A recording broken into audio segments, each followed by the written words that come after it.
Let's talk about course platforms. So many people ask me, what are some of the options for me if I want to publish a course? Is it just Udemy? Can I post it on my own website? Can I do both?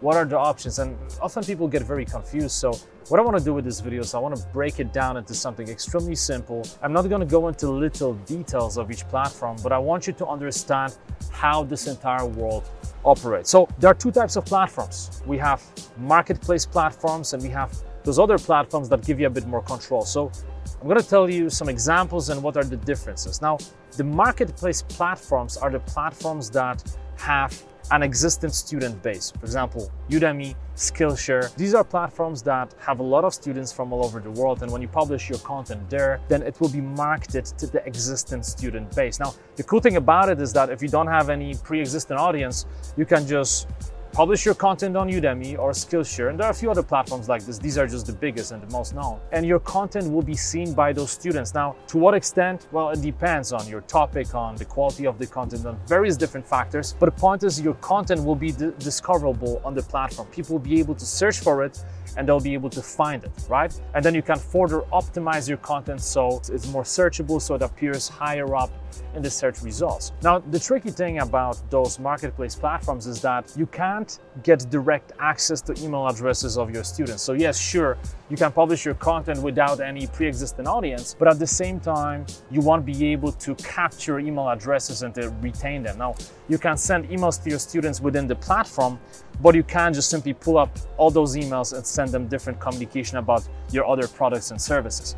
That's the problem for many people, because obviously if you want to upsell something, maybe you have a live event going on or a bigger product, well, you can't do it directly through Udemy or Skillshare. And another thing is that you don't have that much control over your price, because even though you set your price, the majority of the sales will come from discounts. So, those marketplace platforms run massive sales. Your course could be listed as 50 or 60 euros, but it's going to be discounted to anywhere between 10 to 20 euros per copy. Now, marketplace platforms, they get a percentage of your profits as well, but when you promote your own course, you get close to 100%. To summarize, the cool thing about marketplace platforms is that they have huge base of existing students that you can tap into. So if you don't have any pre-existing audience, it's just an easy way to go in there and publish your content and put it in front of people and essentially get your feet wet. Now, the other type of platform, not the marketplace, but the platforms that give you more control, like for example, Thinkific or Teachable or Kajabi, are the types of platforms where you have much more control in terms of your pricing. You set your own promotions. You can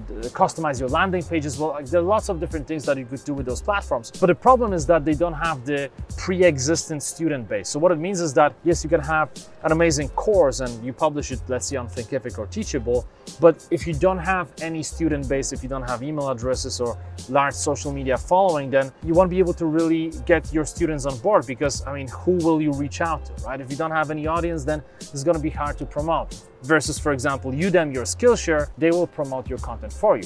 And the cool thing about those platforms with more control is that even though they don't have the pre-existing audience that you can tap into, well, because they give you so much control, you can, for example, price your course at $150, $290, $590, whatever it is, right? It's totally up to you, because you pick your price, you pick your discount, and then you can design funnels that will essentially bring people to your landing page. Now, to do that, of course, you need to know a little bit about funnels, or you have to work with somebody who knows. But if you figure that out, it can be very lucrative, because again, you have full control. So people often ask me, okay, what is the best way to go about it then? Like, what type of platform should I choose? I always tell people, look, you could do several different things. You could either go with one type of platform, or you could go with the hybrid model, meaning you publish your content on various platforms. For example, you could have a smaller product, maybe, 1.5 hour course, 2 hour course on Udemy. Then you can post some of those videos on Skillshare, but then have a bigger masterclass that's maybe 5, 6, 10 hours long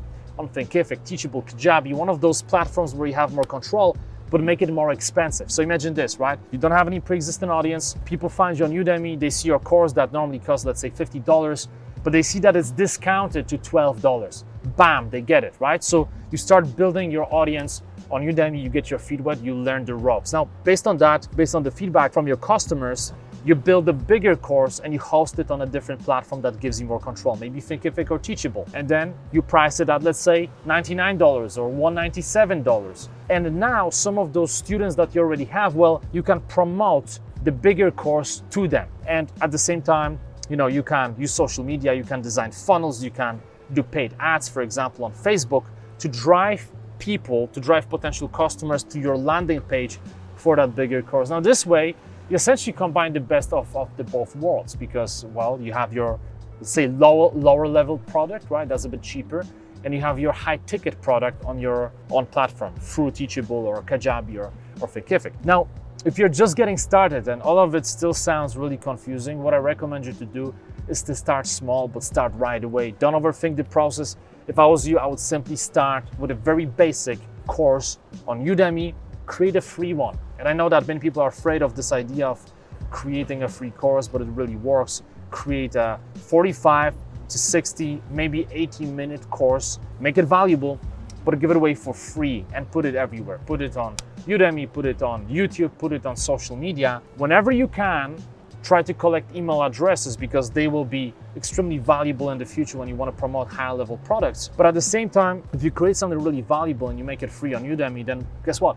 A lot of people will sign up, and those people wouldn't have otherwise even know who you are. And now they not only know your name, but they also see your videos, right? And many of those people will turn into raving fans. And when you sell things in the future, they'll be more likely to buy your stuff at a later date, okay? So this is what I would do.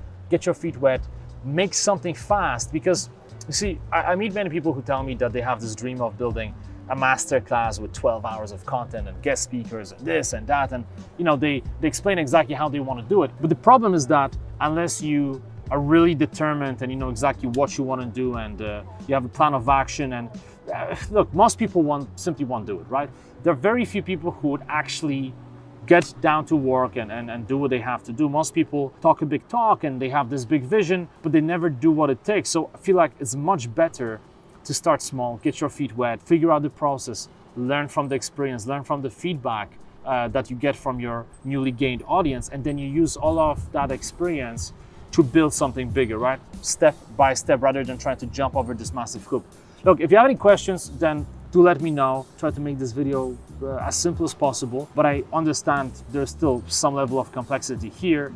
What I recommend you to do actually is to go to each one of those platforms and create a free account and just build a mock course. Just click on create a course and play around with it.